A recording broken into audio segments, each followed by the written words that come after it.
The unsinkable Titanic didn't go down peacefully, which made finding its final resting place all the more difficult.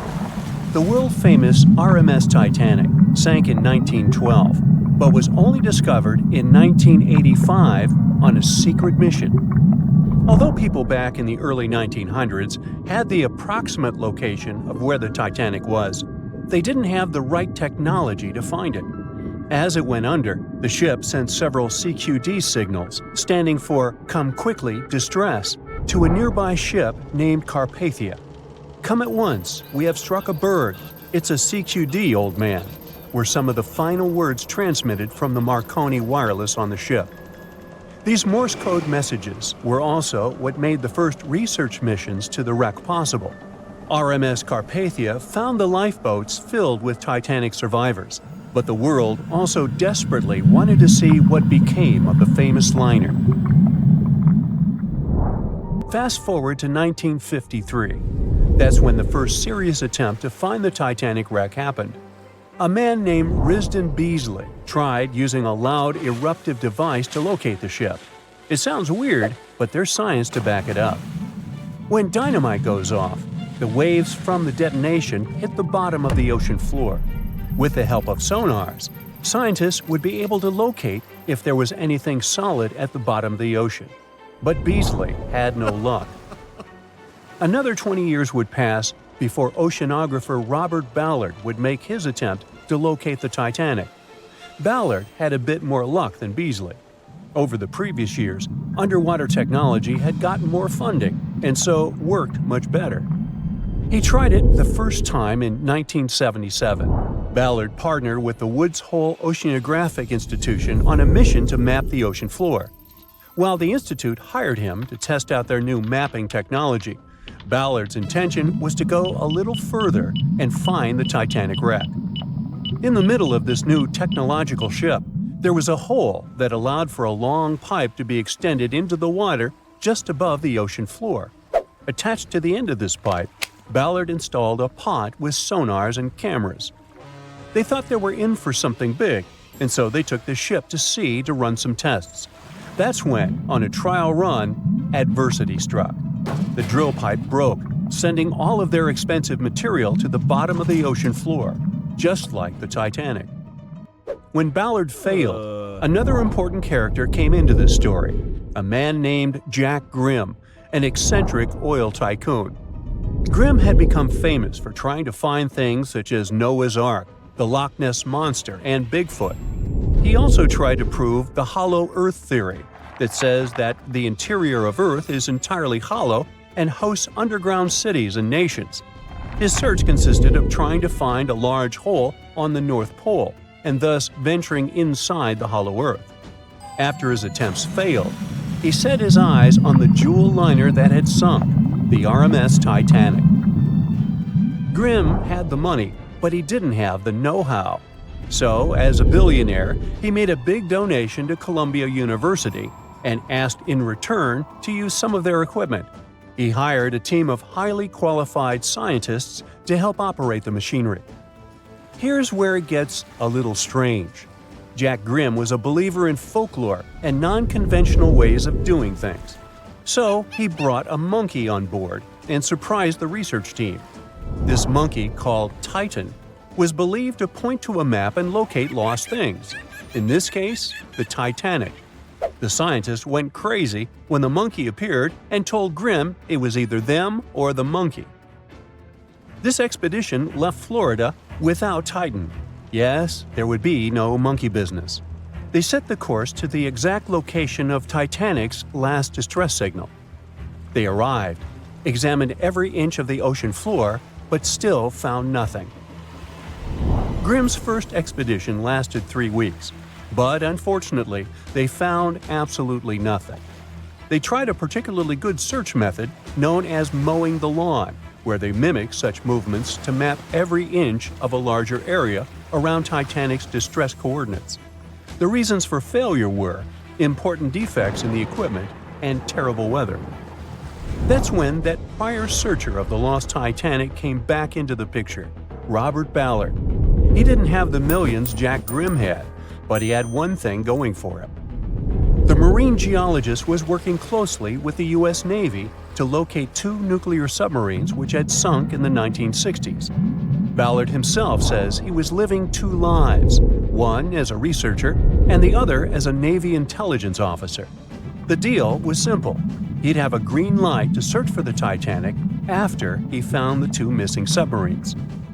To find Thresher and Scorpion, he used an unmanned submarine vehicle called Argo. Argo was like a little snow sled. It was attached to a bigger ship that sailed above the water. Argo was connected to the ship by a long cable, and it was piloted by a team on board.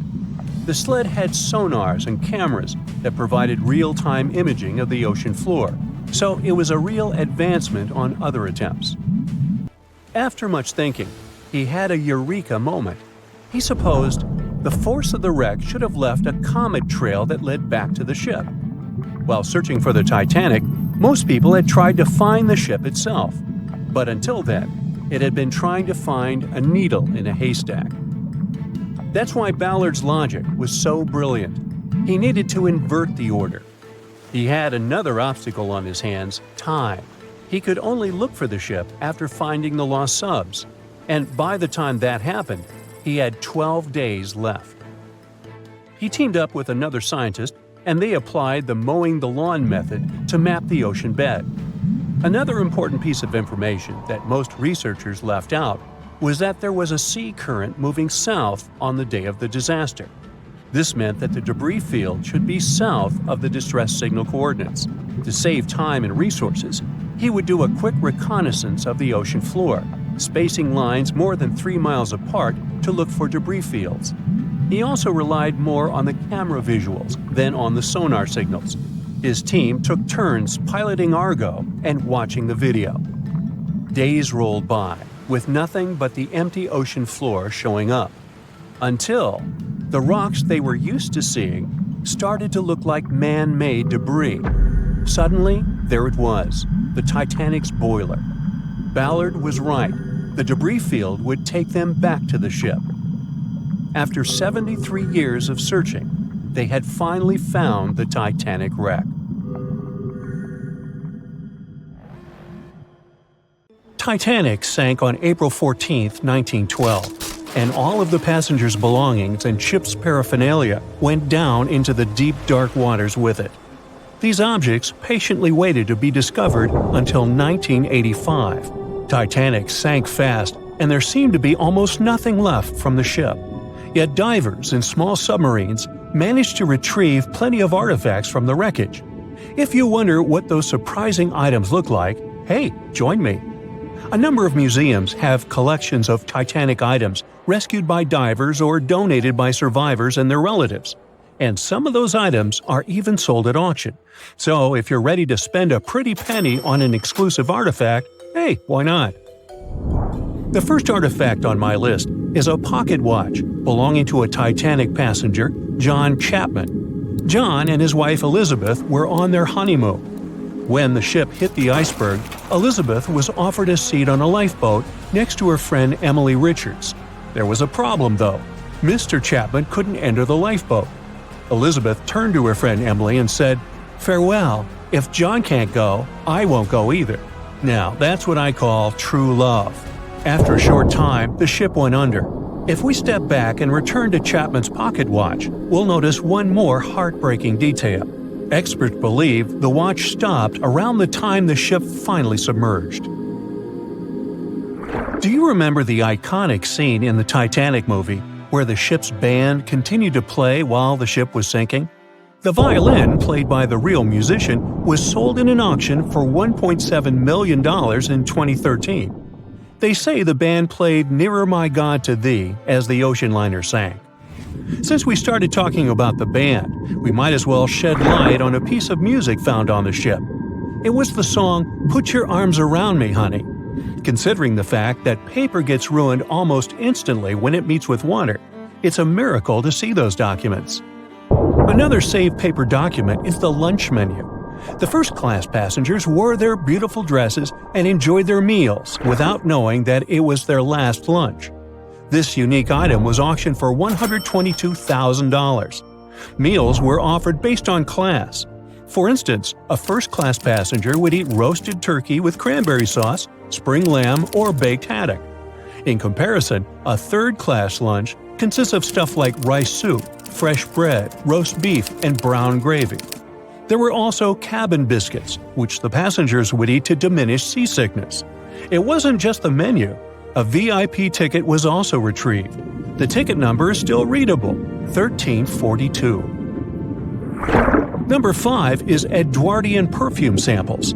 A chemist named Adolf Saalfeld stepped onto the Titanic with various perfume bottle samples. Why did he bring these samples with him? Well, Saalfeld planned to open a fragrance store in America. 61 vials of perfume sank with the ship. Luckily, their owner managed to survive and get there safely, but his samples sank and were only rediscovered some time ago by the divers. When we accidentally drop a plate, it usually shatters into pieces. Now, there's a question. Do you think an unbroken plate can be recovered from Titanic? The answer is yes. Original White Star tableware is proof. Apparently, each class of passengers didn't just get different meals, but was also served with different types of plates. The retrieved plates have a green and brown floral motif. The edges have a gold rim, and there's a logo in the center. By the way, they're sold at auction, and you can find them online. Let's carry on with touching personal stories. The love story of Rose and Jack that we see in the movie is fictional, but the ship surely witnessed many romantic tales. Here's a love letter to prove this. The messages tell us a story about how life was on the ship during the last few days. It was written by Kate Buss on April 10th. She mentioned how seasick she felt and other things, such as she was supposed to go to dinner in a half an hour. This letter wasn't the only letter divers took to the surface. For example, there's the letter Esther Hart wrote to her little daughter, Ava. It was sold at auction for £119,000. This letter is probably the last letter written on board, since it was completed only 8 hours before the tragedy. The letter is not that damaged because it was in the pocket of Esther's husband's coat. Another letter we can mention is Dr. John Simpson's letter. Those words were the last words that he wrote to his mother. Let me introduce you to Edith Rosenbaum. She was on the ship with her lucky toy pig. Edith had been severely injured in an accident before she sailed on the big ship. The toy was a present from her mother as moral support for her recuperation process. It was actually a music box in the shape of a pig. Edith used it to calm frightened young people in the same lifeboat. The next item on the list is the scout whistle of Lillian Winifred Bentham. She was a second-class passenger. On that terrible night, Lillian was in her stateroom. She didn't believe that the Titanic could sink. After all, it was the unsinkable ship. Her friend came to her and convinced her to hop into a lifeboat. Only then did she realize how serious the situation was. Moments later, she saw the ship break into 2 parts. As the lifeboat floated into the night, Lillian saw a crewman who was also rescued. Without a second thought, she wrapped the man with her fur coat.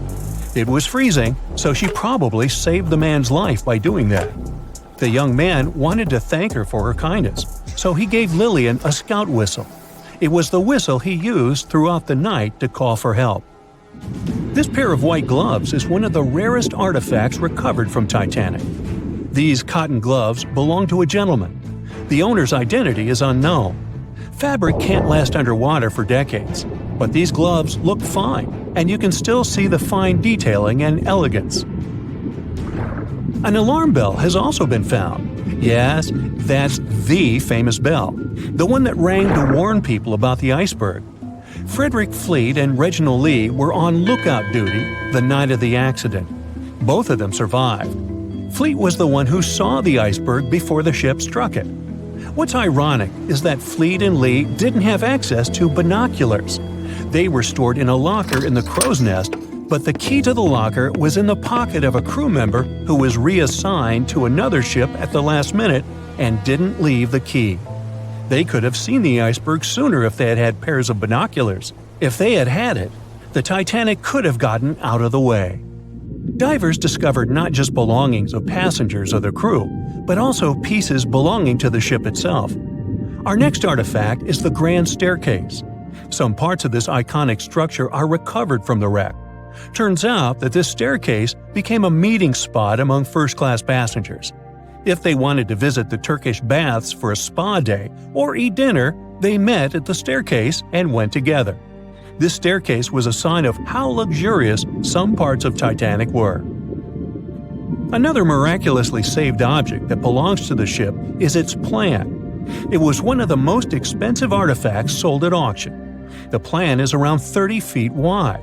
What else? The logometer was also discovered. It's a device used to check the sailing speed of the ship and the distance it covers. The experts say that from the start at noon on April 14th, the device logged 268 nautical miles. And there's more. A giant chunk of hull, known as the Big Piece, was also found. This fellow weighs 15 tons. The larger portholes were for the cabins, and the smaller ones were for the restrooms.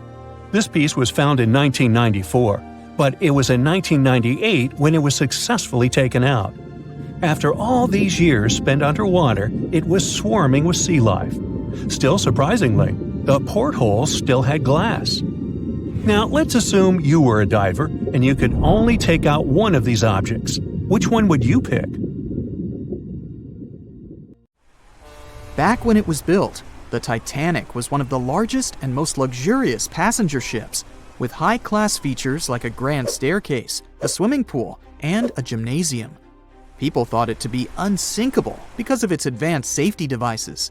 Its tragic sinking on its maiden voyage in 1912 proved it wasn't at all the case. It wasn't until 1985 that the Titanic's wreck was finally rediscovered using state-of-the-art sonar technology. Ever since, thousands of items have been recovered from the Titanic, many of them being put on display or sold for auction. Things like jewelry, a life jacket, a menu from the ship's restaurant, or even a sample square of carpet from the first-class stateroom have all baffled the public and told stories of the many on-board people. Scientists have even tried to come up with strategies to get the Titanic back up. Not because they want to put it up for display, but so it can be properly studied, and more importantly, to stop it from getting more and more damaged at the bottom of the ocean. Some have suggested filling the wreck with ping-pong balls to make it float, while others even considered injecting it with 198,000 tons of Vaseline. Another creative solution was proposed, the idea of using a giant claw or scoop to lift the Titanic. Nobody came up with this device. Using 500,000 tons of liquid nitrogen to trap it in an iceberg that would float to the surface was also considered, but all these potential strategies had to be eventually let go, since the Titanic is way too fragile to ever be recovered. As the Titanic's iconic bow railings are in danger of collapsing, metal-eating bacteria continue to chew away at the ocean liner's wreckage. An undersea exploration company plans to gather data about the ship's deterioration in annual expeditions. They hope this will help them learn more about the Titanic, and also more about the ecosystem that shipwrecks create. The over 100-year-old ocean liner is also being damaged by deep-sea currents daily. Some experts predict that the ship could disappear in a few decades due to holes in its hull. The deck that passengers crowded on as the ship sank has caved in. The gymnasium near the grand staircase has also fallen in, and a 2019 expedition found that the captain's bathtub, which became visible after the outer wall of the captain's cabin fell away, is no longer there. Those annual expeditions also gather data about the creatures living at the site, including crabs and corals. Surprisingly, many species have only been seen there at the Titanic wreck, so scientists are curious to find out more about them. The most famous out of all these creatures is the Halomonas titanicae. It's a bacteria, and it was discovered on the wreckage of the Titanic. What's interesting about this creature is that it's able to thrive in extremely salty environments. It's also been resistant to several antibiotics, unlike other types of bacteria. It's probably because of this super bacteria that the deterioration of the ship's iron hull happened so fast. The expedition will also look at the debris field and its artifacts. On the site, there are still traces of little personal items like clothes and luggage. One of the most interesting stories about Titanic artifacts is that of the passengers' shoes. Most of the Titanic items that have been lost at sea deteriorated or disappeared completely. But not the shoes. They seem to be able to resist the harsh conditions. On top of that, the leather in most shoes is perfectly preserved, probably because of tannin, a substance used in the tanning process of leather. It helped the shoes resist the damaging bacteria found underwater. All this exploring might have gotten you all excited. If that's the case, I have some good news to share. You might even be able to join the expeditions. To personally explore the Titanic, you have to plan ahead and apply to be a mission specialist with OceanGate, the company responsible for the journey. However, this experience does come with a high price tag of $250,000. Despite the cost, this once-in-a-lifetime experience is in high demand because of the limited spots available. If you can afford the exploration, you will have the chance to collaborate with renowned specialists in marine biology, oceanography, the Titanic, DNA, and the deep ocean. Accommodations and meals on the dive support vessel are also included, as well as training and guidance from specialists before and during the mission. Lastly, you don't even need to bring your own gear, as the expedition equipment is included as well. Sure, ships have evolved and modernized over the years, and these days we have technology that is way better than that available on the Titanic. But this ship remains an amazing piece of history because of its many unusual features, like the fact that the Titanic's whistle was loud enough to be heard over 11 miles away, or the fact that the ship's hull was painted with a special mixture of red lead and linseed oil, which was believed to be effective in preventing the growth of seaweed and other marine organisms. However, despite popular belief, the ship's iconic fourth smokestack was not functional and was only used for ventilation and aesthetics. Probably one of its biggest flaws was its number of lifeboats. Despite its size and luxury, the Titanic only had 20 lifeboats on board, which were not enough to save all of its passengers and crew once it hit the iceberg. The Titanic may be the most famous shipwreck, but it's not the only one. The fleet of Kublai Khan tells a similar story. This one was a large naval force commissioned by the Mongol ruler Kublai Khan in the 13th century. The fleet was intended to travel to Japan and establish the Mongols as powerful rulers in the region. However, in 1281, the fleet was supposedly caught in bad weather and was seriously damaged, with many ships being destroyed. Legend has it that the fleet was torn down by a massive typhoon that came to be known as the kamikaze, or divine wind. This strong storm was believed to have been sent by the higher spirits to protect Japan from the Mongols. The truth about its disappearance remains a mystery to this day.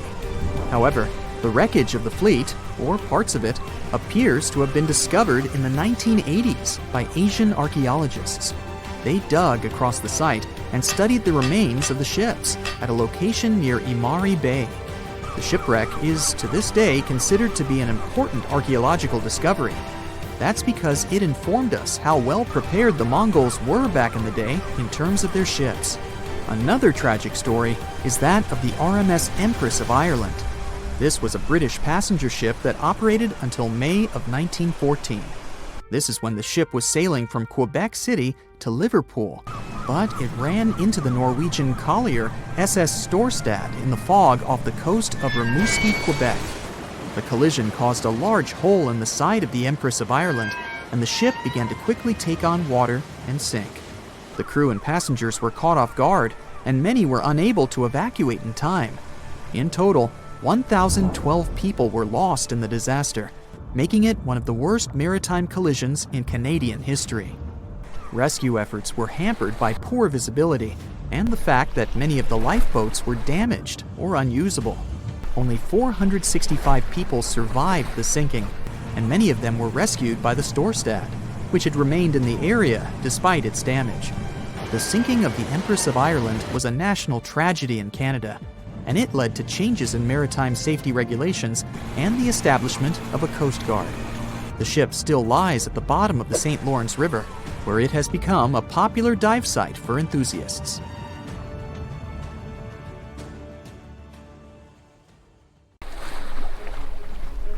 The lookout shouts, "Iceberg right ahead!" The Titanic strikes the ice. Water starts flooding in. Third-class passengers are locked up. There aren't enough lifeboats for everyone. Panic sets in. Violins are playing. The ship sinks. Well, we all know the story of the movie Titanic like the back of our hand by now.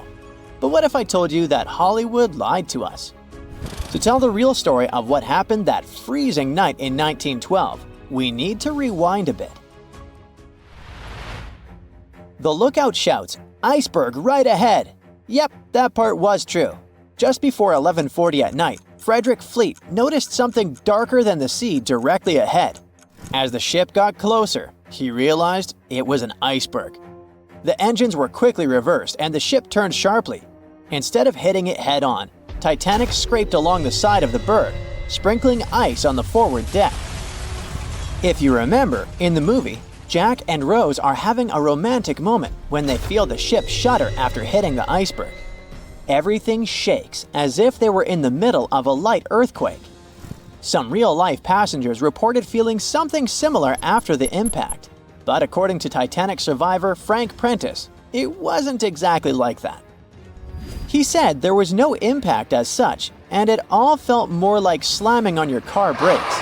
The ship stopped, and that was that. Some people even slept right through the collision, confirming that there wasn't such an abrupt impact. Mr. Prentice, curious about what had happened, left his cabin and went out to the deck. When he got there, all he could see was a little ice on the surface, not the towering iceberg that Jack and Rose saw. But as we all know by now, the real damage happened below the waterline, where the iceberg had a jagged spur that slashed a 300-foot gash in Titanic's hull. Once the crew realized how severe the damage was, they immediately began sending distress calls to nearby ships, asking for help. At some point in the movie, the radio operator goes to the captain and says there is only one ship nearby, the RMS Carpathia, which later ends up rescuing many passengers. But in real life, there were more ships around. It's believed that the SS Californian was only about 23 miles away.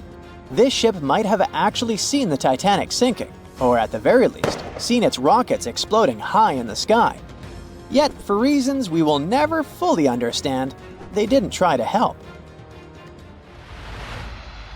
Let's get back to the story. Now, people need to get off the ship. At 12:45, lifeboat number 7 was the first to be lowered. Just like in the movie, women and children were told to go first. But in reality, some women were hesitant and even refused to get into the lifeboats. Mr. Prentice said this happened mainly for 2 reasons. First, these lifeboats were high and passengers were terrified of the 70-foot drop from the deck to the ocean below. And second, most women didn't believe the Titanic would actually sink. It was called unsinkable after all. So the idea of getting into a lifeboat seemed pointless at the time. This mindset probably explains why Eloise Smith, a first-class passenger, recalled that there was no panic or chaos at first. Other survivors backed this up, saying that no women or kids were crying. But one thing that was indeed concerning, at least for the crew, was the possibility that the lifeboats might buckle under too much weight. This is one of the theories why the first few lifeboats left carrying only a fraction of their full capacity. Like lifeboat number 7, which only carried 27 people in it, even though it could hold up to 65.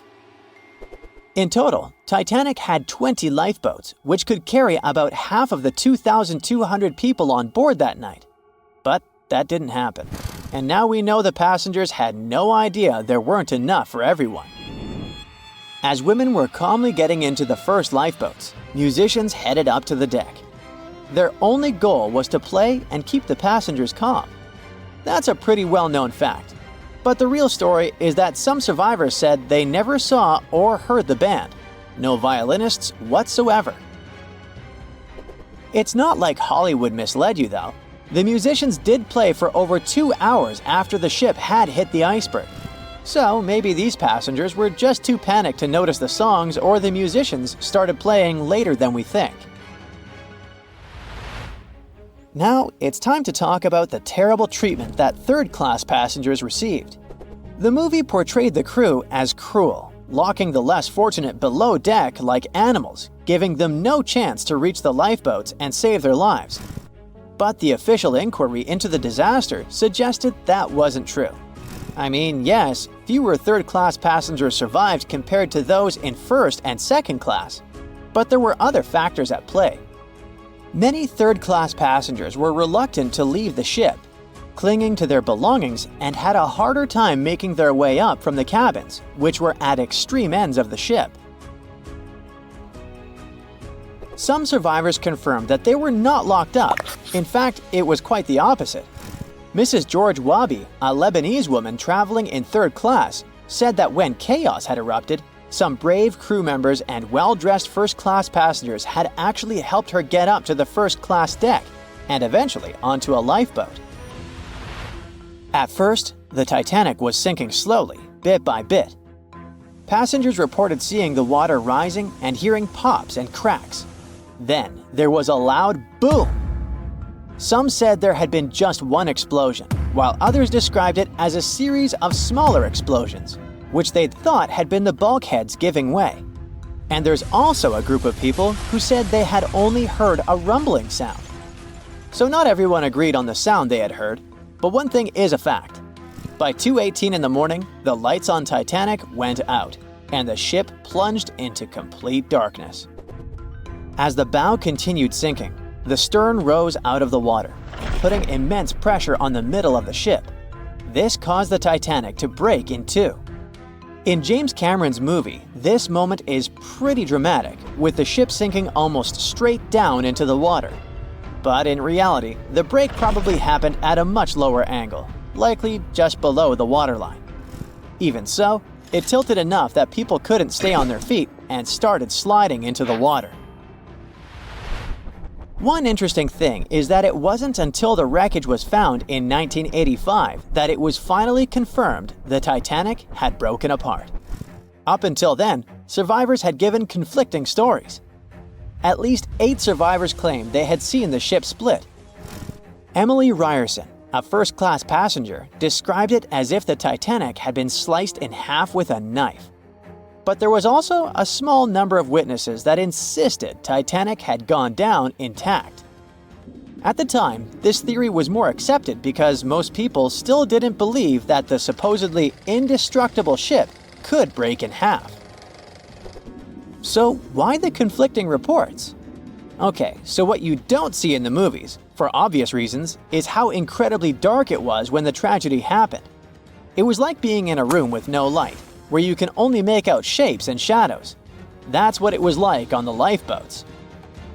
This means passengers couldn't really see what was happening, and most of those who were close to the ship either lost their lives or were too focused on trying to survive to pay attention to the details of the wreck. Although James Cameron's film didn't fully capture how terrifyingly dark the disaster truly was, the 2012 TV series Titanic did a better job of showing the pitch-black horror of that night. Even then, the reality was much darker and more terrifying than either of these two productions could portray. At 11:40 p.m., the Titanic made contact with an iceberg in the North Atlantic Ocean. Many artifacts were found and restored, like parts of the ship, jewelry, and dining plates, to name a few. It took approximately 3 hours for the ship to be completely submerged in the remote icy water. The night was cold and very much alive. The orchestra was playing music as they enchanted the guests on board. Everyone was excited to arrive in America. It was still considered an amazing feat for a ship to cross the Atlantic back in 1912. But as the day went ahead, there was an atmosphere of impending doom for the captain and his crew. No one else felt it though. It seemed to them nothing could possibly go wrong, and this would just be another regular night. To them, the Titanic was unsinkable. The last thing on your mind when thinking about the Titanic is the mail crew. Yes, there were mailmen on board delivering mail to America. It may seem like a pretty mundane occupation, but there was a very tough test to pass in order to be accepted on board, and only a few top candidates would qualify. and those few would get shortlisted and accepted.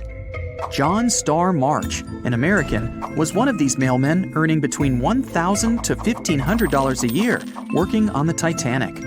Back in 1912, this was considered to be a lot of money. They were not officially part of the ship's crew, since the mail crew was placed near the third-class quarters. But given their influence and resistance, they were eventually moved and given a private dining area.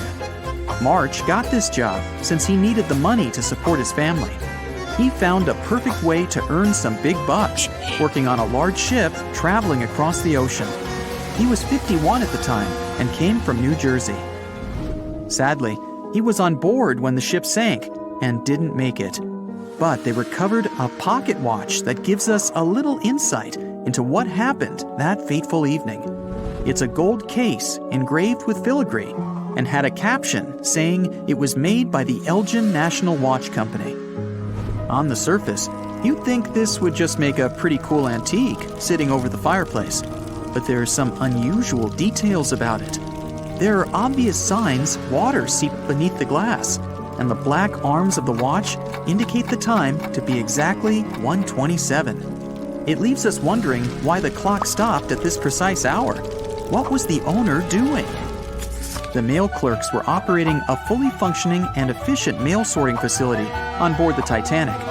This wasn't something you'd come by often on a cruise ship, since typical ocean liners use closed mail bags to transport the mail from one port to another.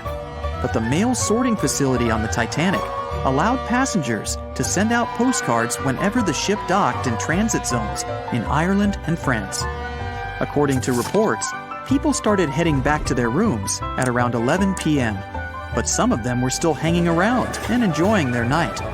The 5 mailmen were celebrating a colleague's birthday in their separate dining room. 5 minutes before impact, crew members spotted the iceberg and rang the bell 3 times as a warning that something was ahead of the ship. They gave orders for the Titanic to move left, or, as they say in the biz, hard a starboard, to make the engines reverse. It was not enough to avoid the great impact. At 11:40 p.m., the Titanic struck the iceberg, and disaster erupted on the inside. Not just water seeping in and ultimately sinking the ship, but panic and chaos among the passengers and crew members. Captain Smith reached the deck and was informed that the Titanic had hit an iceberg. And at the same time, the mailroom began filling with water. We know that the 880-foot ship was completely submerged at around 2:20 a.m., with 706 survivors. The time between the impact and the sinking was really eventful. At midnight, they started getting the lifeboats ready for the passengers to evacuate. Orders were given for women and children to board the safety boats with some crewmen to guide and operate them. The problem was that the 20 safety boats available could only host 1,178 people out of the total of more than 2,200 passengers on board. March and his colleagues began sorting out the mail. There was chaos in directing and ordering around. With each second passing, icy cold water was filling the ship. 15 minutes after midnight, Captain Smith ordered his crew members to send out a distress signal. Even though SOS was established earlier than the Titanic, many others used CQD. The CQ stands for General Call, and the D is Distress. The Frankfurt was too far away to help, even though it was one of the first to respond. Even the Titanic's sister ship, the Olympic, responded, but it also was too far away. At 12:20 a.m., the Carpathia received the urgent message and redirected from its original course to help them out, even though they were 58 nautical miles away. Although this was some relieving news, the water kept seeping in at an alarming rate. It wasn't easy to keep everyone calm, knowing that the ship could be underwater in a matter of hours. At this point, many passengers were already on board the safety boats, waiting to descend into the water. The musicians on board began playing music for the ones still waiting. At first, they were playing in the first-class lounge, and then they moved to the deck. There's a debate on how long they were playing for, and what song it was. None of the musicians made it out. The 5 mailmen on board were also doing their duties while the ship was sinking.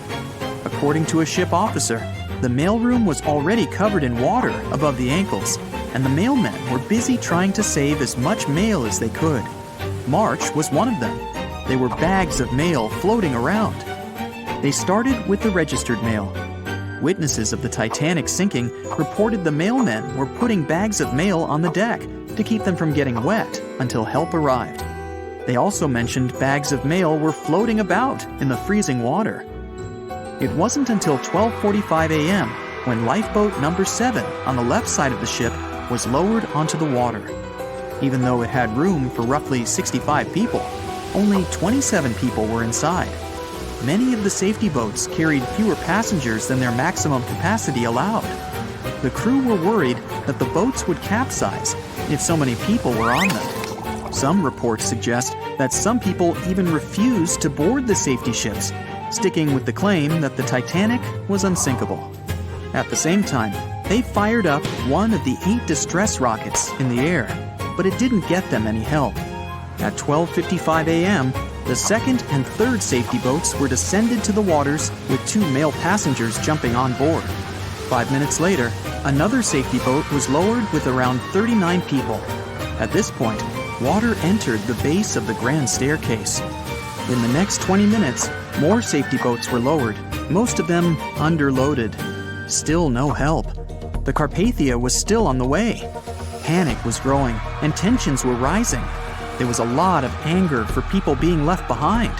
At around 1:30 a.m., things were getting out of control. The organized boarding of passengers to the safety boats stopped. March's watch stopped 3 minutes earlier, which could mean he was part of the scuffle between crew members and passengers. It took 3 hours for the Carpathia to arrive. March wasn't among the survivors. His watch proved to be one of the essential findings lost in the wreckage of the Titanic. It was eventually returned to March's 2 daughters, and now it's in one of the collections of the National Postal Museum. March was a man who did what he had to do in the worst circumstances. Time was a precious commodity for the people on board the ship, and this watch proved valuable to learn more about the tragic yet inspiring stories of the Titanic.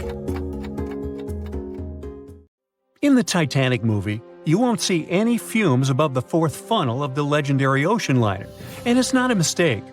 Back in 1911, the year before the Dream ship's departure, large ships would mostly sail with 4 chimneys.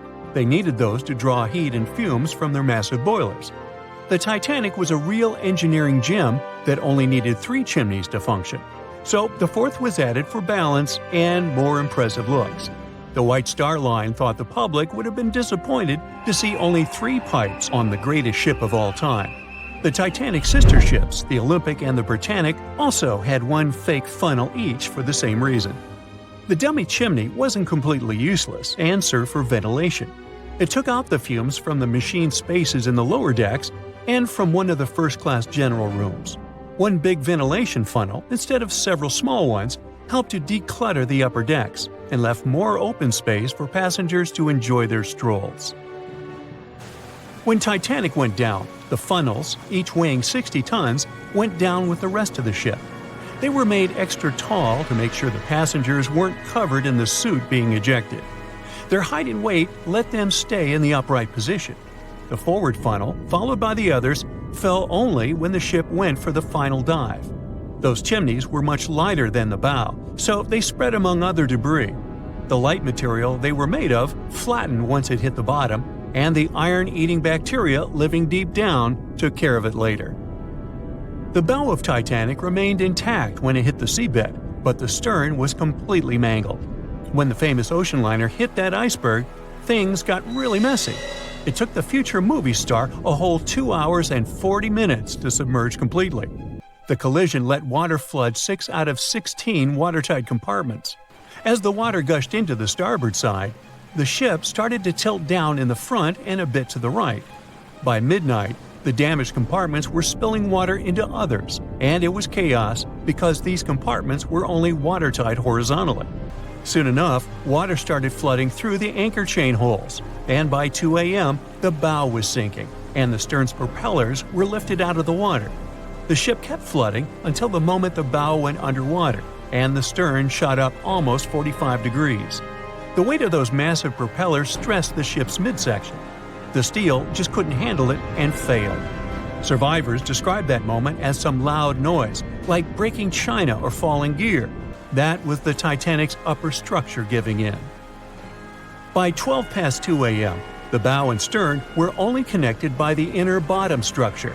Minutes later, the bow, weighing almost 16,000 tons, broke loose from the stern.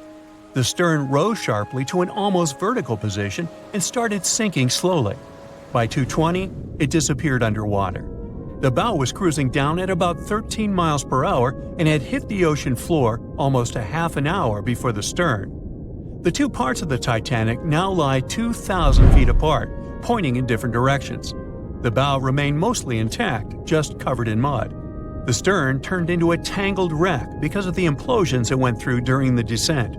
The air trapped within the structure just couldn't handle the increasing pressure of the water deep down. Signal rockets played a big part in the Titanic's tragedy. When a ship goes down, you're supposed to shoot up red flares to signal trouble. But someone decided to stock Titanic with white lights instead of the usual red ones. So when the ship smacked into that iceberg, the crew fired off white flares. The SS Californian was passing nearby, and his captain knew the Titanic was in a dangerous iceberg zone. The crew didn't spot the sinking Titanic, but they sure saw those white rockets. The radio between the ships was useless because the Californian's operator switched it off. The captain had a gut feeling something was off, so he flashed a Morse code light signal at Titanic. But he received no reply because the Titanic had already gone underwater. There was another ship, Samson, sailing alongside the Titanic. It had plenty of illegally hunted frozen seal meat from Canadian waters abroad, so it was sailing with lights off to remain unnoticed. When they saw the Titanic's white rockets, they thought it was the Coast Guard and zoomed away.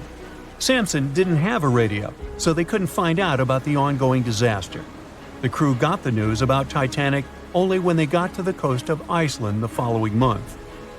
There have been many theories to explain the Titanic tragedy, and one of the recent ones says that there was a fire involved.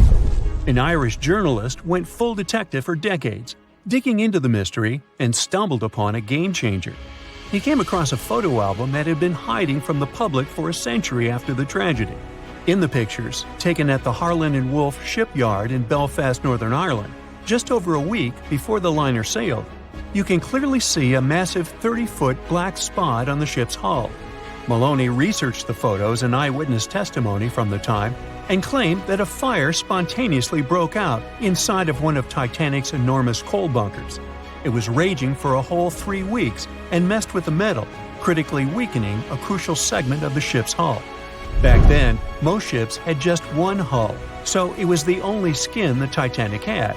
That's why the iceberg managed to punch a hole through the ship so easily. If it hadn't been for the fire, the Titanic might have shrugged off that iceberg collision.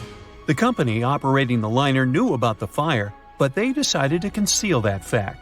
They didn't want any negative stories in the press as they faced some serious competition in transatlantic voyages. The Titanic was sold out, so they stocked up on coal and made it sail. The moon might have also played a role in the sinking. Our satellite heavily affects tides on the Earth. The closer it is to our planet, the stronger the tides are because of the increasing gravity of the moon. Back in 1912, the moon was so close it made several glaciers in Greenland break apart. Massive chunks of ice that broke off from the glaciers started floating south. The supermoon event came just 6 minutes after a spring tide. During new and full moons, the alignment of the moon, the Earth, and the Sun makes their combined gravity reach its peak.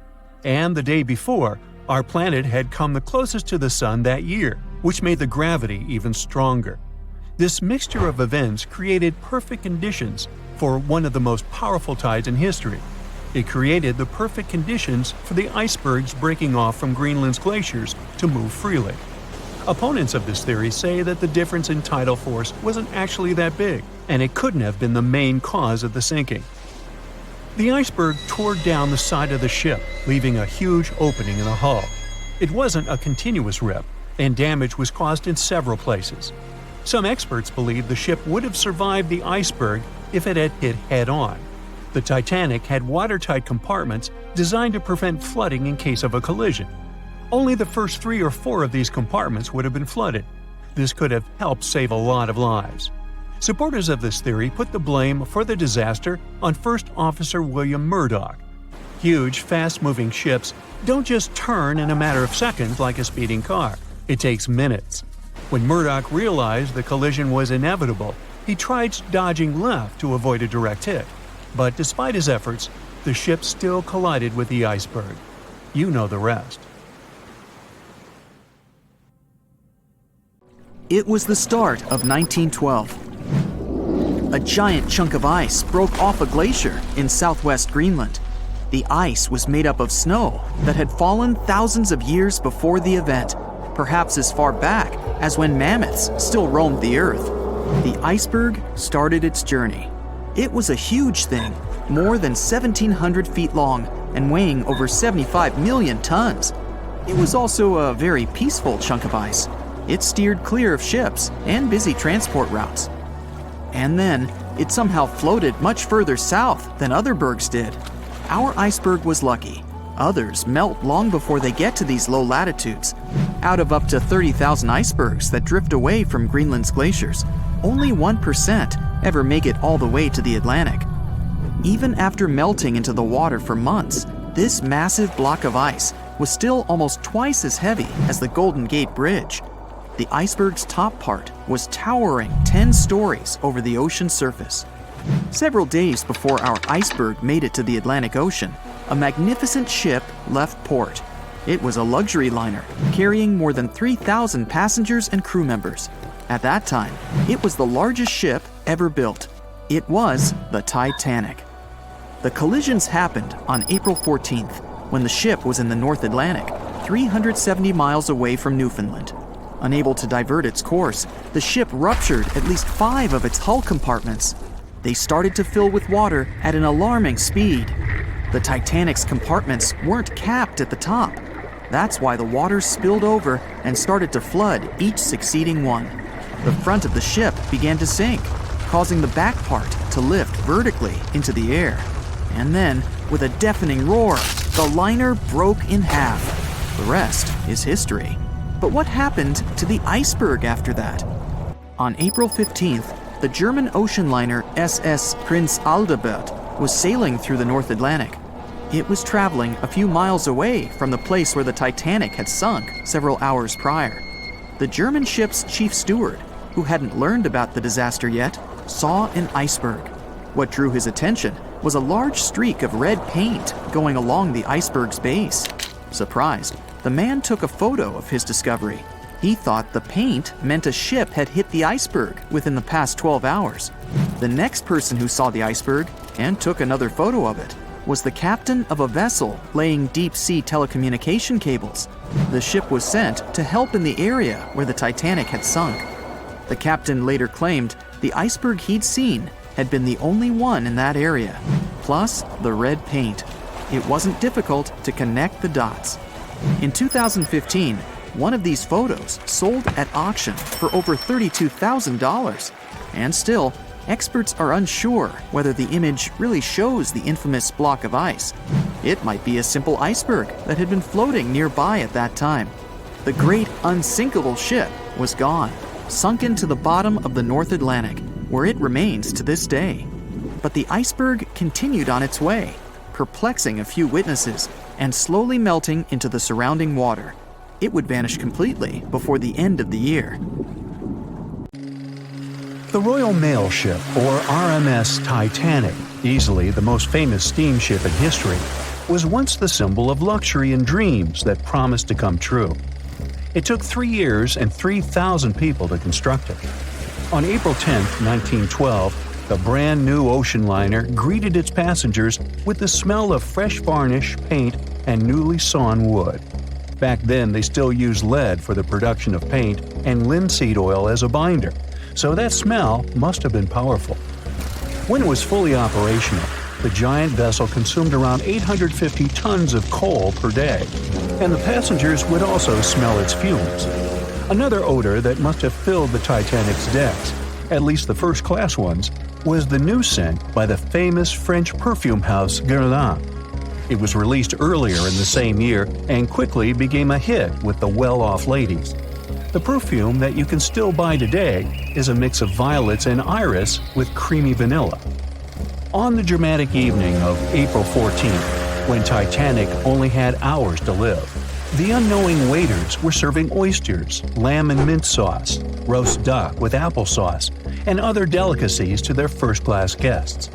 The second class was filled with the smells of curried chicken, spring lamb, and roast turkey. Third-class passengers had simple gruel and biscuits that night. At 11 p.m., as the ship got dangerously close to the iceberg, the new smell added to the mix. It was a mineral odor with metallic notes. If you have ice in your fridge, you must have noticed it takes the smell of neighboring foods. The same happens to icebergs. They take on the odors of sea animals and maintain the chemical composition of the water that they're made of. If more people had known about the meaning of this particular metallic smell, they probably still wouldn't have saved the ship. But the number of people that managed to escape to safety could have been larger. Speaking of smells, in case you've ever wondered what space smells like but aren't planning to become an astronaut anytime soon, listen up. You can try out Ode to Space, an aroma that was designed by NASA decades ago. The idea of the perfume was to help astronauts prepare for their encounters with space at all levels during their training. But hold on a second, space is a vacuum, so it technically shouldn't have any smell. Yet, astronauts who have been out there remembered it as a pleasant metallic odor, something like the smell of welding fumes or burnt gunpowder. They could smell it on their spacesuits after coming back into their spacecraft. We can also guess what other planets smell like based on what their atmospheres are made of. Venus has clouds of sulfuric acid in its atmosphere, so it must smell like rotten eggs. Mars and Uranus also smell like rotten eggs, by the way. Each of the layers of Jupiter's atmosphere is made up of different chemicals. That's why it smells different depending on where you are. Some layers would greet you with a yummy aroma of bitter almonds or marzipan, and others, closer to the top, smell like cleaning products. The remaining planets of the solar system are unlikely to have a distinctive scent because they're mostly odorless gases in their atmospheres. As for our natural satellite, the Moon, the Apollo astronauts claim that its dust smells like gunpowder. The fragrance of fresh-cut grass makes regular mowing it nearly worth it. But did you know that the grass isn't having a great time while you're doing it? In fact, it's sort of screaming for help. And because grass can't scream out loud, it expresses discomfort by releasing a mix of smelly, volatile molecules. It does it to protect itself from insects. Caterpillars and other similar creatures just love to munch on sugary plant snacks. When you mow the grass, it releases jasmonic acid, among other things. It's sort of a signal to parasitic wasps that there is a caterpillar available. These creatures deal with the grass's offenders, and it can keep growing happily ever after. From the point of view of the grass, mowing is not much different from an insect attack, so it protects itself the best way it can. The rain has an easy-to-recognize powerful smell, also known as petrichor. But where does it come from? Turns out some plants secrete oils during drought. The rocks and soil accumulate those oils compounds, and when the raindrops hit, they mix with water and release into the air. Sometimes these oils combine with chemicals produced by bacteria living in the soil. The result of this cooperation is a musky odor you can smell in the woods or in your garden when you turn over the wet soil. Ozone also adds to the smell of rain, especially after thunderstorms. It happens when a lightning bolt's electrical charge splits oxygen and nitrogen molecules in the atmosphere, and they later recombine into ozone. One theory says we enjoy the aroma of rain so much because it's imprinted in our brains. Different cultures have always associated rain with something positive, and we could have inherited that perception. Now, chocolate fans, of which I am one, this is for you. There are flowers that smell exactly like your favorite tree. It's a product of a tropical plant, after all, and since it's impossible to recreate the exact magical scent chocolate has in a perfume, you can plant some chocolate flowers, also known as the green eye lyra leaves, in your garden. These flowers look like daisies with yellow petals around a deep red center. When you pick its petals, the flower releases the delicious smell we all love so much. The leaves and branches of the plant also have the same fragrance. Now, in case I got you interested, you can find the flower in dry soils of Arizona, Texas, Colorado, and other states with similar climates. It blooms all year, and the aroma is strongest on warm days. The bearcat, also known as the biturong, does not only look super cute, but also smells like buttered popcorn. Biturongs prefer to stay alone and use their aroma to mark their territory and find potential partners when they have to. Scientists tried to figure out the secret of their unusual smell and suggested it could come from secretions from the scent glands under the animal's tail. Further research showed that the popcorn smell comes from the bearcat's urine. After the animal answers nature's call, it leaves a scent trail in the trees with its tail that often gets soaked. But if the real popcorn only releases its amazing smell when it's popping under heat, how do bearcats manage to do it without a microwave? Well, the answer could be in their diet, or more likely, in the bacteria that come in contact with the animal's natural fluid. Durian is a fruit popular in Southeast Asia that smells sweet and nice to some people, but to the majority, it's a mix of rotten onions and sweaty socks. The stench is so powerful that it's banned on public transportation and hotels in some countries. The secret of durian is its 44 odor-active components. The mix is so complex that you can never tell what it's going to smell like. And despite that horrible smell, durian is considered a delicacy and is used to make mostly sweet dishes like cakes and candy. There was a smelly incident involving durian at a library in Australia. The smell of rotting fruit in a cupboard has spread across the entire building through the air conditioning system. They mistook it for gas leakage and had to evacuate around 500 students and teachers. Well, that stinks.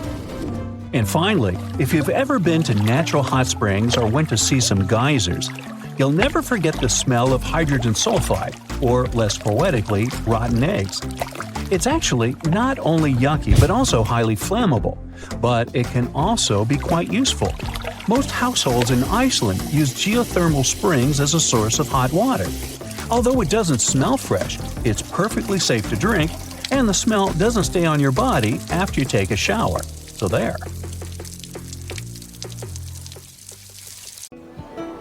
On April 10, 1912, crowds gathered at Southampton Beach to wave off what was, at the time, the world's largest and most prestigious ship, the RMS Titanic. The cost of the most expensive first-class parlor ticket was $4,350. That's around $70,000 in today's money.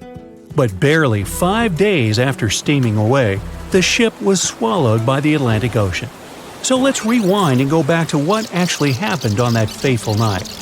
The captain wanted to set a speed record for the ship's maiden voyage and arrive early. The ship was deemed unsinkable, so he went full throttle into the dark Arctic waters. After spotting the 100-foot iceberg, the crew desperately tried to steer the vessel away and avoid the collision, but the Titanic was traveling too fast, and the iceberg tore down the side of the ship, creating a huge opening in the hull. It wasn't a continuous rip, and damage was caused in several places. In total, the damage spanned along an area of around 300 feet. But the ship's designers had prepared for the prospect of a collision and added watertight compartments down each side of the ship to act as a buffer zone. 4 of these compartments could be breached and the ship would still stay afloat. But because the iceberg tore down the side of the Titanic, it ripped holes in 6 compartments. The compartments didn't extend up the total height of all decks and weren't actually sealed at the top. This is why, when more than 4 were flooded, water reached over the top of the bulkheads and filled the remaining compartments, causing the ship to sink into the ocean. Think of it as water spilling over an ice cube tray. But what if the collision was head-on? Would it still have sunk? Ships are designed with potential crashes in mind, and most vessels have collision bulkheads in the bow. Most of all, it's like your car's bumper or crumple zone. It's a safety feature that can withstand a direct hit. The bow could have taken some of the impact, And some experts have suggested that if it hit head-on, only 2 to 4 of the watertight compartments would have been flooded. So, in theory, the Titanic might not have sunk, and it might have even been able to continue sailing to its final destination at a much slower speed. The force of impact would likely have been huge, though. But although passengers would have been injured by the force, they'd have been able to stay on the ship to wait to be rescued by other ships, rather than being forced into the icy waters of the Atlantic. Still, one of the Titanic's designers, Edward Wilding, suggested that the force of the impact might not have actually been that big. He told the British Inquiry that lots of people scarcely felt the collision, and he believed the ship would not have sunk if it did hit the iceberg head-on. The ship was also designed with remotely operated watertight doors between all compartments, so any floods could have been quickly sorted out.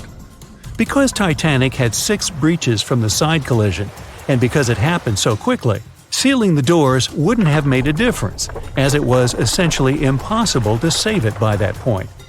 The ship immediately began to flood, with water pouring in at a rate of roughly 7 tons per second, 15 times faster than it could be pumped out. So, while it sounds like the Titanic would have survived had the ship hit the iceberg head-on, this idea does come with some issues. First off, the collision bulkheads were designed to survive a crash with another ship, not a giant iceberg. If 2 ships collided, both would absorb some of the impact in their bulkheads, sharing the impact and likely staying afloat. But an iceberg is stationary, meaning that Titanic would absorb most of the energy from the collision. If Titanic hit head first, because of the speed it was traveling, the impact would have likely traveled down the whole body of the ship. Just imagine a 46,000-ton ship traveling at around 20 knots. At some point, it hits an iceberg that weighs what could be over 100,000 tons. This collision would likely create a powerful force causing massive damage to the vessel. It is likely that seams would split, staircases would come tumbling down, and rivets would burst open across the ship. All that would have potentially flooded even more compartments. This could have caused Titanic to sink in a matter of minutes rather than hours. But that's just the tip of the iceberg. As we all know, the biggest part of it is hidden underwater.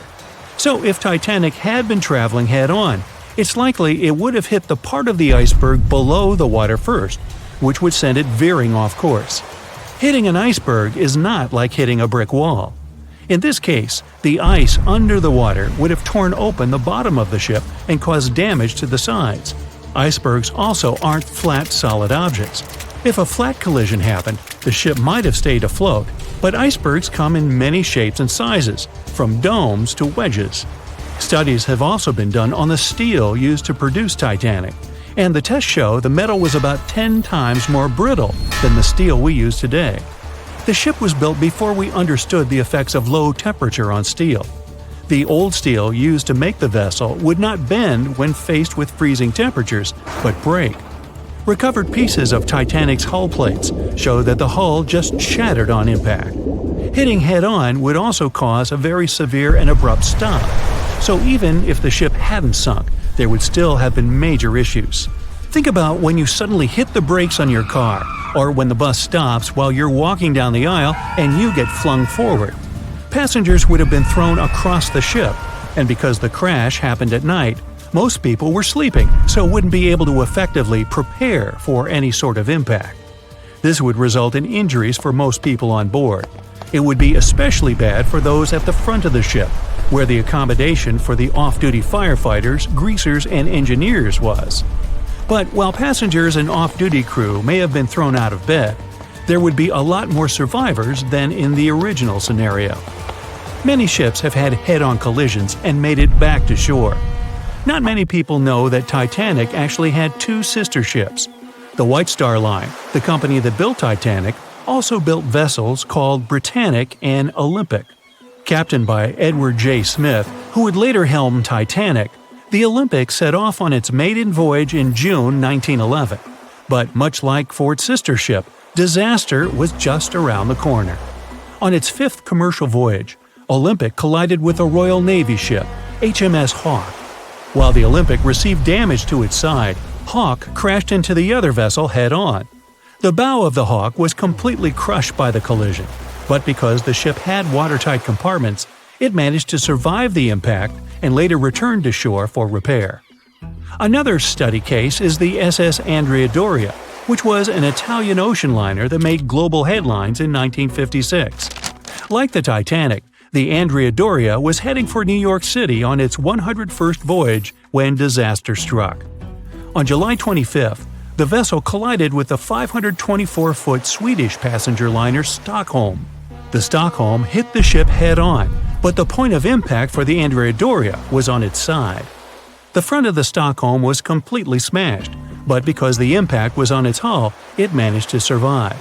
The Andrea Doria, however, sadly sank due to the collision being on the side of the ship. So these cases could suggest that maybe the Titanic would have survived had it hit the iceberg head-on. But we have to remember that the Titanic hit the thing full speed, whereas both the Olympic and the Andrea Doria were traveling slower. John watched on in disbelief as he drifted away on a piece of wood. In the freezing waters of the Arctic, slowly drifting away.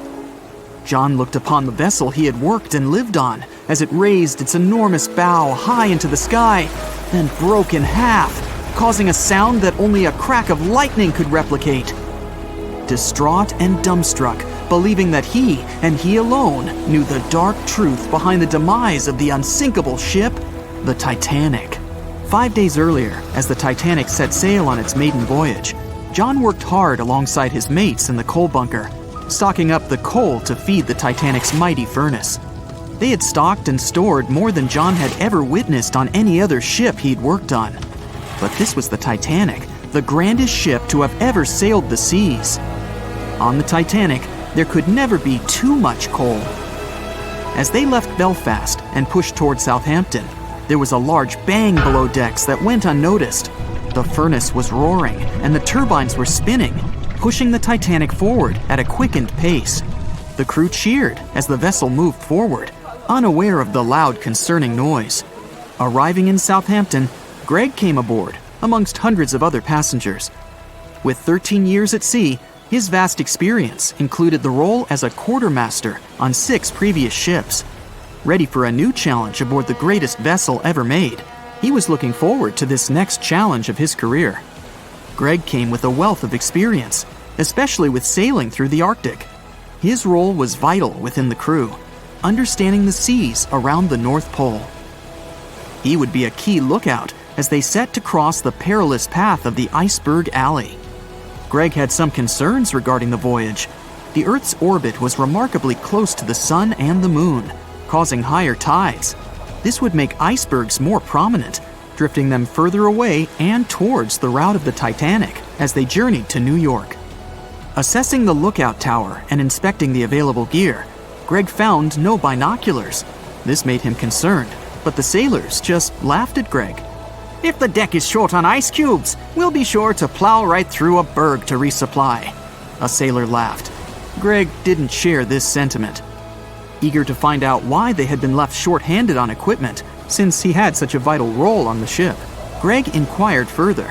Sadly, the officer with the keys to the binocular supply cupboard had been removed from the crew at the last minute. Greg couldn't believe something of this importance had been overlooked. For such a mighty ship with so many people aboard and crossing in a particularly perilous path, this just didn't make sense. But not wanting to be fined for breaking into the ship's property, Greg let it slide, hoping that they wouldn't need the binoculars in the end. Ultimately, if there were icebergs expected, a warning call would be made to the captain, informing of any concerns. Little did Greg know that a warning had been received, notifying of the dangers that awaited. But the telegram didn't provide the required prefix, which would have ensured direct delivery to the captain. So, the critical warning was just overlooked. John and his crew below decks prepared for departure, stoking the engines. He noticed an essence of thick exhaust, far too heavy than what would be expected from the furnaces. The crew searched throughout the lower decks. Following a thorough search, they managed to locate the cause of the exhaust. It was an ignited pile of coal within a coal bunker. Unknown when it had ignited, a buildup of coal had clearly been smoldering, slowly growing in size. The amount of smoldering coal was concerning. The alarm was raised, alerting an officer to review the matter.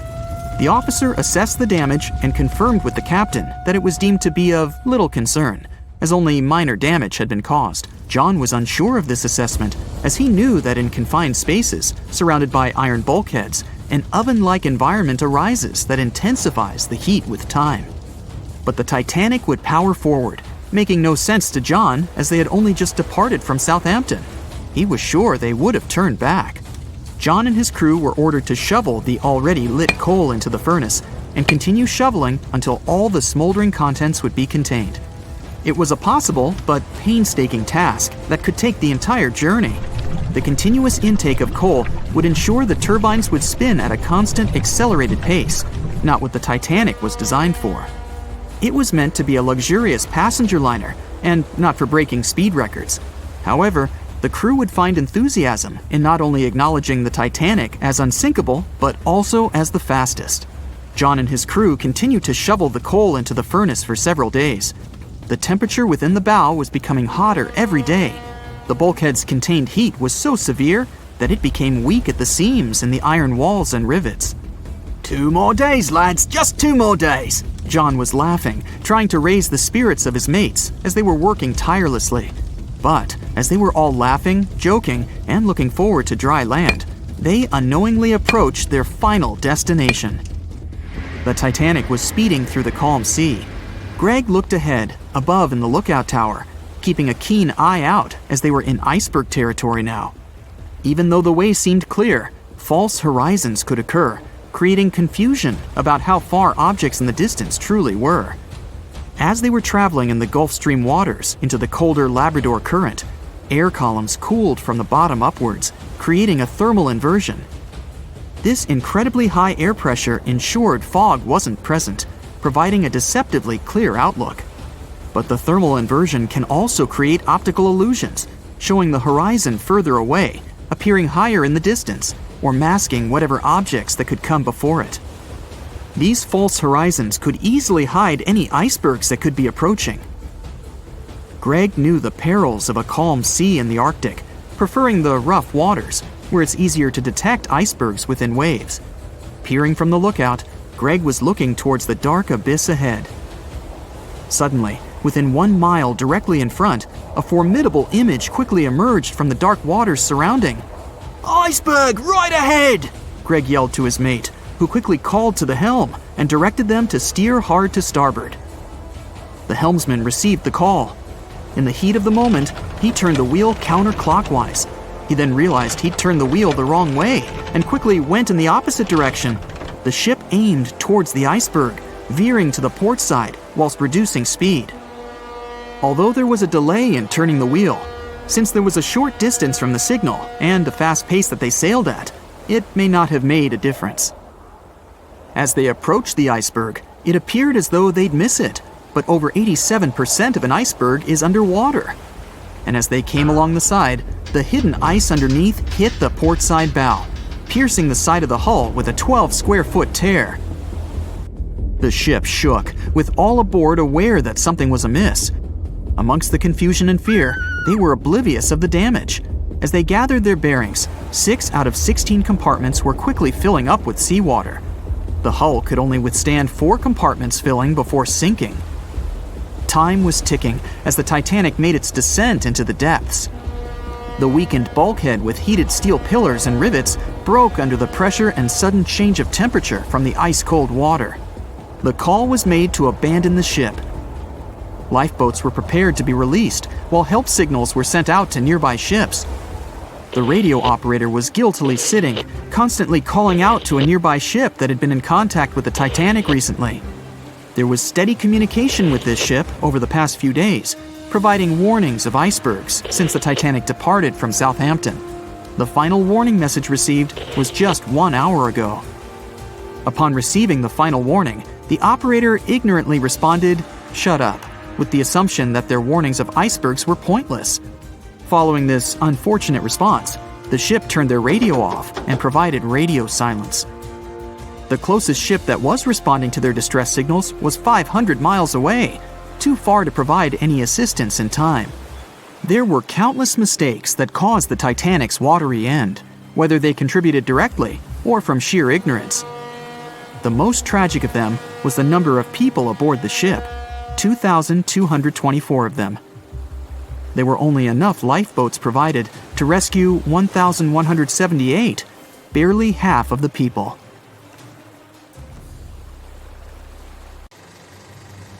It's April 10th, 1912, a sunny spring day. You're one of the first-class passengers aboard the Titanic, just as the ship is about to depart from Southampton. Imagine everyone's excitement, fresh spring air, the sounds of the sea. You're strolling along the highest deck of the Titanic when you notice several lifeboats. As you start counting the boats, you recall the ship's capacity. It's just over 3,000 people. Wait, but are there enough lifeboats for everyone aboard? Let's look into the numbers. The Titanic could carry a needed total of 64 lifeboats, a number which could have easily helped to save all the passengers on board. Chief designer Alexander Carlisle planned to equip the ship with 48 lifeboats, but the Titanic ended up with a mere 20. The fact that this number of lifeboats wasn't enough for all the passengers was not illegal at the time. This was because the number of lifeboats required was calculated based on the tonnage of a ship, not her passenger capacity. Speaking of the Titanic, this number of boats was chosen for aesthetic reasons, to make the decks look less crowded to the ship's elite and high-class passengers. After the final decision on the lifeboats was taken, Carlisle quit his job. Passengers' strolls on the Titanic's decks were pleasing to the eye, but were they worth it in the end? In 2012, a century after the wreck, new documents related to the scandalous lack of lifeboats were uncovered. It appears that a safety inspector named Maurice Clark proposed the addition of at least 10 more lifeboats, 5 hours before the ship was supposed to set sail. But since the ship's owners clearly wanted to leave on time, his plea was overlooked. He was also warned that unless he kept this secret, he would be fired. In retrospect, had the owners followed his advice, an estimated 700 more people might have survived that night. The 20 lifeboats you counted, those that actually made it on board, could have carried only a third of the passengers, even at their full capacity. But tragically, some of them were launched with as few as 12 people when they could have easily saved up to 65 people each. To add to the disaster, the Titanic's crew members were not properly trained on using the lifeboat launching equipment. That's why the boats were launched slowly, improperly, and sometimes without the right supervision. Out of the 20 lifeboats, only 18 were set afloat correctly. Also, passengers were not informed about safety measures. A lifeboat drill should have taken place on the 14th of April, but the captain eventually canceled the event. One of the many myths surrounding the Titanic and its catastrophic ending is also related to the lack of the necessary number of lifeboats. There was no maritime law at the time that said women and children should get into lifeboats first. But it was a universally accepted custom in such types of situations as a shipwreck. Shortly after the Titanic had sunk in the icy Atlantic waters, rumors started to spread.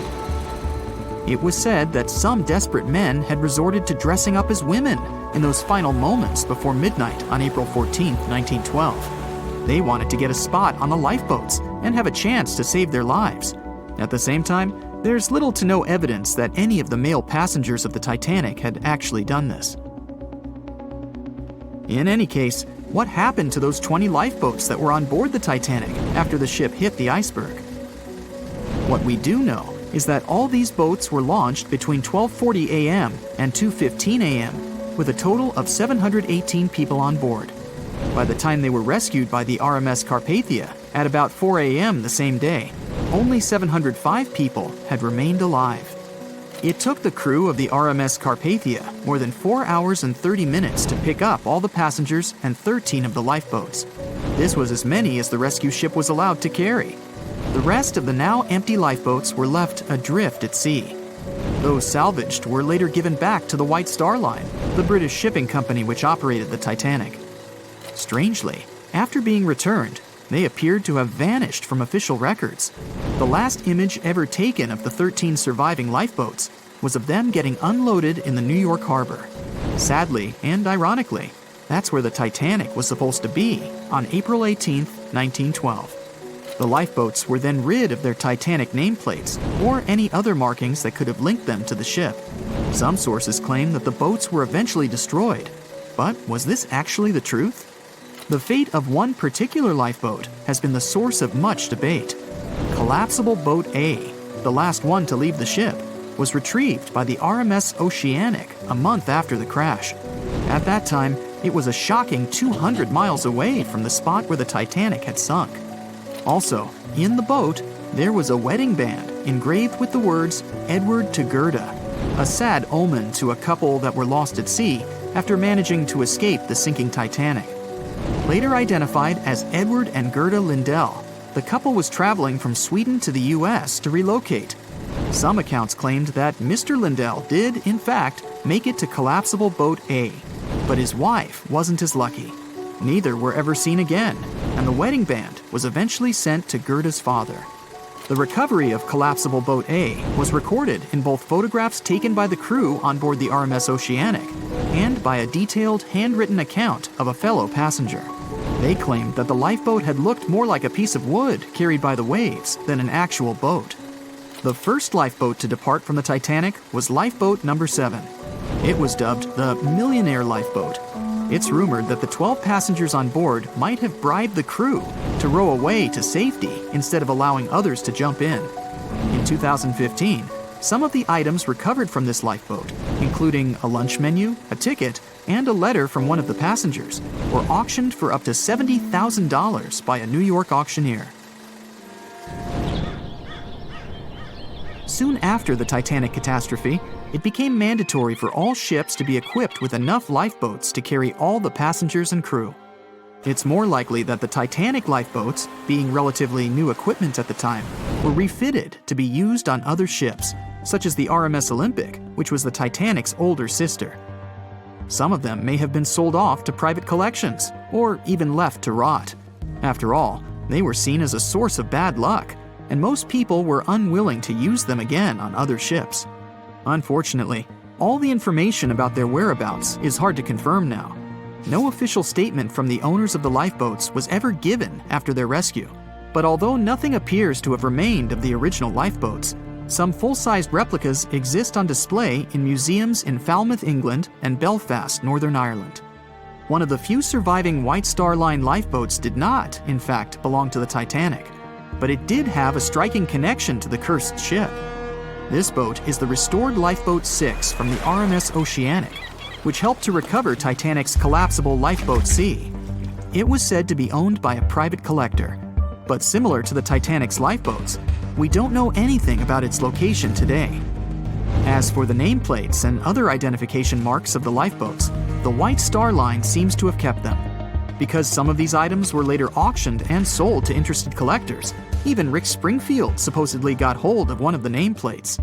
One particular nameplate was already missing by the time the White Star Line employees had reached the lifeboats. It was the nameplate of Lifeboat Number 8, which had been taken by a sailor named Thomas Jones. He later gifted it to another Titanic survivor, the Countess of Rothes, along with a letter acknowledging the bond they formed on the night of the shipwreck. You can find other similar items on display in different museums, such as Larne Museum and Arts Centre in Northern Ireland, or Worcester City Art Gallery and Museum. To be fair, some experts claim that even if there had been more lifeboats on board the Titanic, there simply might not have been enough time to launch them all. That's how severe the impact was. Many researchers say that everything was happening so rapidly after the ship had hit the iceberg that it's astonishing that so many passengers managed to survive.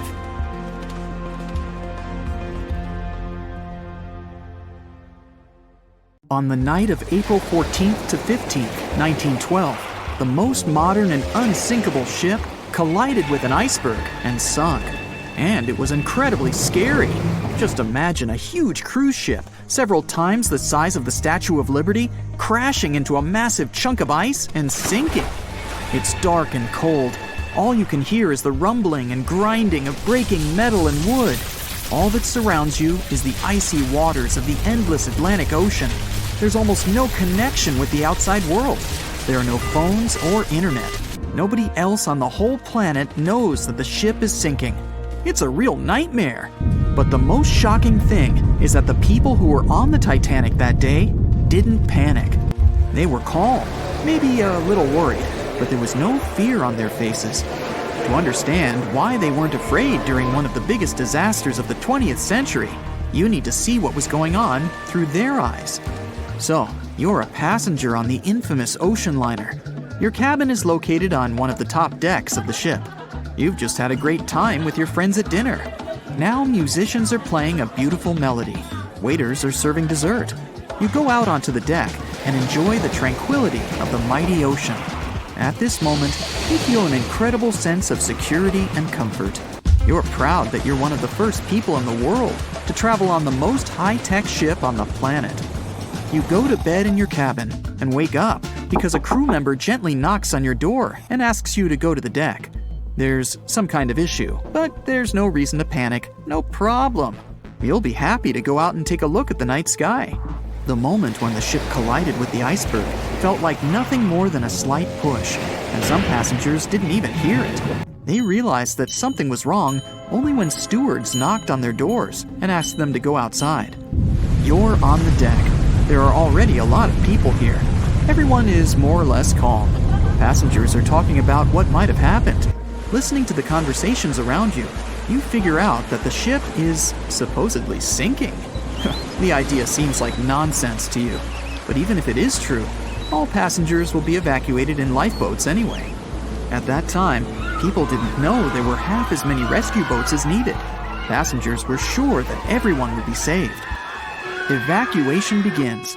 Women and children go first. No one panics or tries to get into a boat before it's their turn.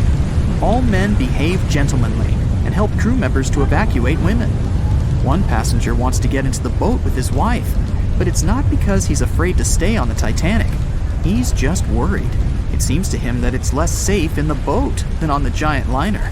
He doesn't want to leave his wife alone, but the crew members explain the situation to him, and the man retreats without any resistance.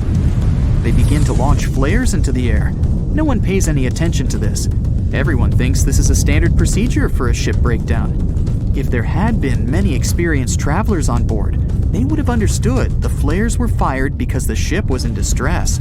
Perhaps then, people would have started panicking, but most of the passengers simply didn't notice it. The boats are lowered one by one. People are watching the evacuation, patiently waiting for their turn. There's no pushing or crowding. Nobody is screaming. The actions of the crew help the passengers to remain calm. They deliberately downplay the severity of the situation to prevent panic. Someone says the boats are launched simply as a precaution. Also, the crew members claim that a rescue ship is heading for the Titanic and is just a few miles away. Some passengers say they see the lights of another ship. The people who are already sitting in the boats want to stay closer to the Titanic, since this way they'll feel safer. Many passengers simply don't want to believe that something serious is happening. Even when they're told the ship is sinking, they refuse to admit it. How is it possible that the unsinkable ship can sink? But this is how the human mind works.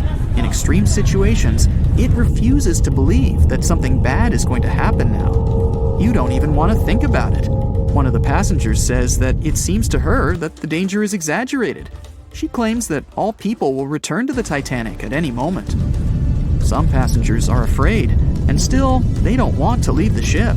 Warm cabins and the safest ship in the world are here. The alternative is the ice-cold ocean and small, unstable rescue boats. Someone refuses to leave the ship because they can't find their baggage. Some passengers carry all their belongings with them. They don't want to leave them on the sinking ship. There are many immigrants on board, and some of them don't even understand English. The crew members can't explain to them what's happening. These passengers misunderstand stewards' instructions during the evacuation. They can't figure out the inscriptions on the evacuation signs. Many passengers are sure there's been some kind of breakdown in the engine compartment. The problem will be solved soon, and the Titanic will continue its journey. People only start to realize that the ship is going down when it begins tilting forward, and its rear part starts rising above the water. That's when those around you start panicking. Some jump into the water, others climb into the lifeboats without waiting in line. But in general, there's no chaos and hysteria. And this is despite the fact that there are about 1,500 people on the ship. Scientists claim that some of them never even left their cabins. Those people refused to leave their stuff behind and didn't believe that something serious had happened. During the evacuation, the orchestra is playing. This helps people to keep their cool. They hear music, and it seems to them that everything will be fine. The music keeps playing on the Titanic almost until the very end. At about 2:05 a.m., the crew lowers the last boat with passengers. 15 minutes later, the ship goes underwater. Even after the tragedy, the surviving passengers can't really understand what's happened to them. They remember boarding the boats and moving away from the huge vessel, and they won't forget seeing it go under the water. But even after a while, they still can't realize what a terrible catastrophe they've just experienced. Sometime later, people began to write books about those fateful events. They made documentaries and feature films. The news about the Titanic was in every newspaper. It spread all over the world. In any description of that day, the tragedy looks like a terrible disaster. But those who were there admit they didn't feel all-consuming dread. They just couldn't believe what was happening that day. The tragedy of the Titanic might seem more terrible for people who heard about it than for people who experienced it. Many people around the world refused to go on board large ocean liners after the catastrophe. They were afraid of what could happen to them.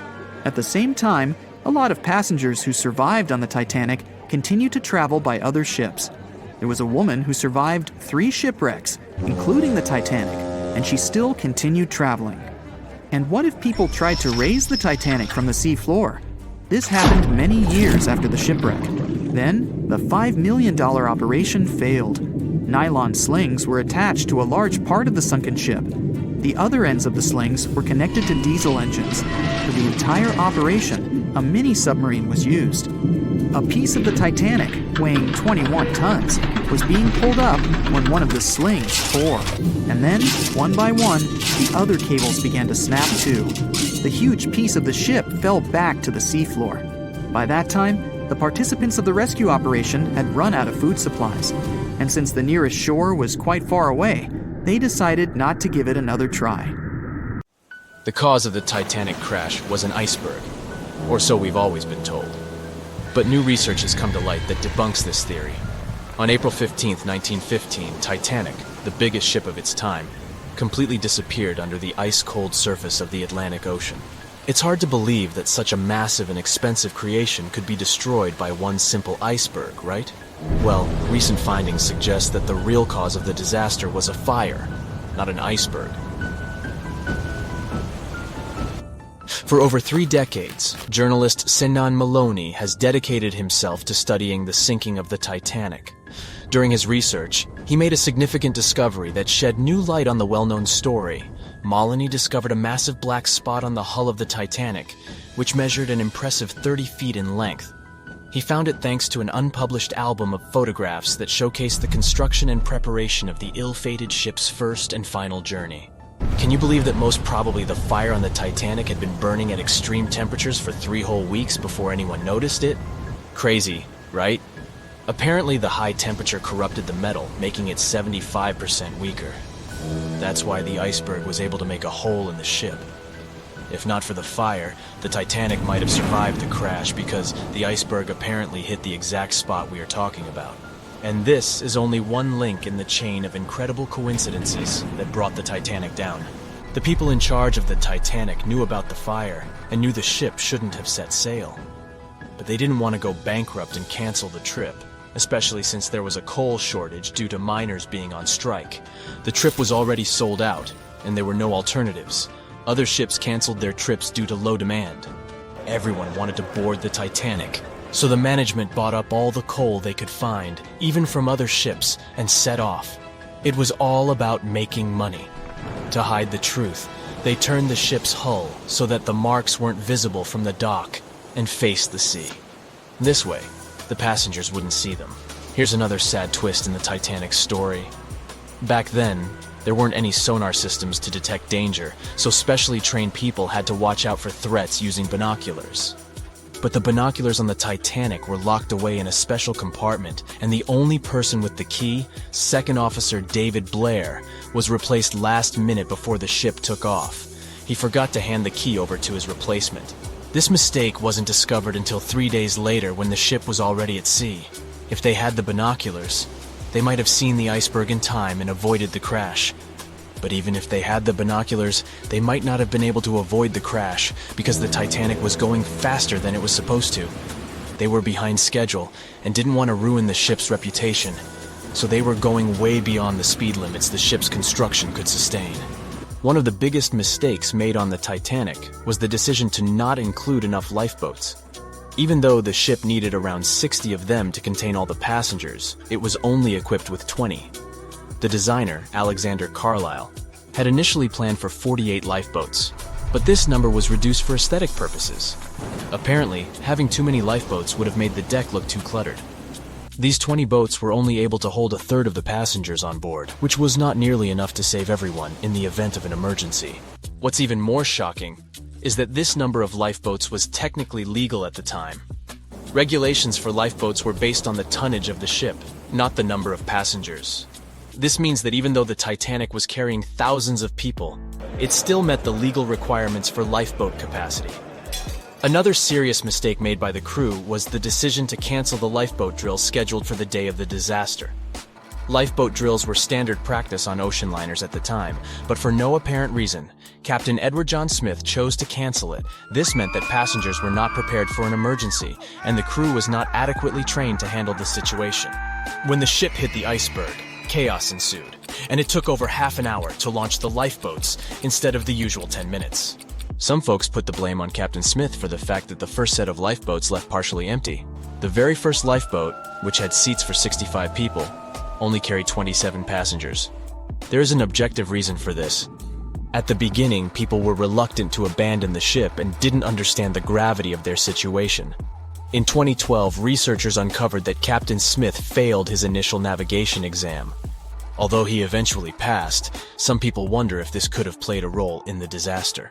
During the Titanic's final moments, the crew attempted to send out distress signals to nearby ships, including the Californian. However, the Californian failed to respond to the flares shot into the sky, and the captain ultimately lost his job as a result of this negligence. However, recent research has exonerated the captain and proved his innocence. It turns out that light refraction, caused by layers of cold air below warmer air, created mirages that distorted the signals from the Titanic. This phenomenon had been observed by other ships sailing in the area and is now believed to be the reason why the lookouts on the Titanic missed the iceberg completely. Historian Tim Malton supports this theory and has further contributed to our understanding of this event. It's unfortunate that the captain of the Californian lost his job due to circumstances beyond his control, but it's better late than never that his reputation is cleared. Whatever the reason for Titanic's crash was, it still keeps the minds of scientists busy to this day. But let's see what the buzz was all about. What made the Titanic so famous and unique? The Titanic was massive, standing at 175 feet tall and nearly 900 feet long.